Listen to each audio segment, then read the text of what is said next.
নদিয়া জেলার সবথেকে বৃহৎ শিল্পকলা প্রদর্শনী। শীতের এই মরশুমে নাচ, গান, বিভিন্ন সাংস্কৃতিক অনুষ্ঠান সবই হচ্ছে, তবে ছবি আঁকা বাদ যায় কেন? তাই এই ভাবনাকে মাথায় রেখে আঁকার প্রকার রানাঘাট অঙ্কন কেন্দ্রের উদ্যোগে ছোট থেকে বড় প্রায় 150 জনের ছবি নিয়ে নদিয়া জেলার সবথেকে বৃহৎ শিল্পকলা প্রদর্শনী অনুষ্ঠিত হচ্ছে 28, 29 এবং 30 ডিসেম্বর। এই 3 দিন রানাঘাট লাল গোপাল স্কুলে অনুষ্ঠিত হবে অনুষ্ঠান।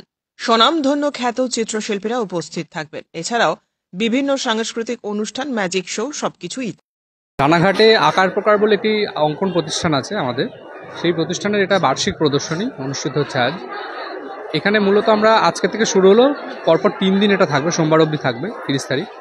150 জন শিল্পী, মানে ছোট শিল্পী বন্ধু, তারা এখানে পার্টিসিপেট করছে। নর্মালি ছোটদের প্রদর্শনী তো রানাঘাটে হয় না, তো সেই জায়গা থেকে আমরা একটা উদ্যোগ নিতে চাইছি, এমনই একটা উদ্যোগ যেখান থেকে মানুষ, ছোট ছোট আমাদের যে শিল্পী বন্ধুরা আছে, তারা শিখতে বা জানতে পারবে যে ছবি আঁকা শিখে ভবিষ্যতে কি করা যায়।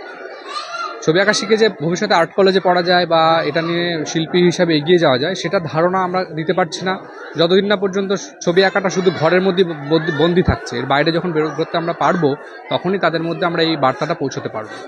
তো সেই সূত্র ধরেই আমরা এই অ্যানুয়াল বার্ষিক প্রদর্শনী আমরা আয়োজন করেছি, যে এবং তার আজকে আনুষ্ঠানিক উদ্বোধন হবে।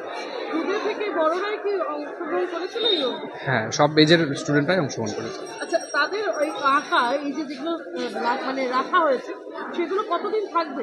এগুলো 3 দিন আছে আমাদের এখানে। এবং এখান থেকে যদি কেউ মনে করে যে ছবি কিনবে, তো তারা কিনতে পারে।